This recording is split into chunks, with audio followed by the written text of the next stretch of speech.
Hi, to change screen timeout on Google Pixel Watch 3, firstly swipe down from the tab to trigger Quick Settings and then tap Settings. Here we will need to scroll through the list to find Display tab, and after that find Screen Timeout.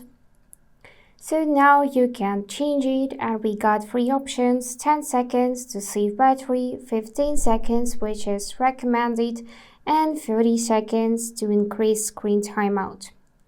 So to pick any option, just tap it and changes will be immediately saved. If you pick 30 seconds, you will get this warning that it reduces battery life. So to get 30 seconds timeout, tap on the check mark, and now it is enabled. And that's all for today. If this video was helpful, please subscribe, like, and comment.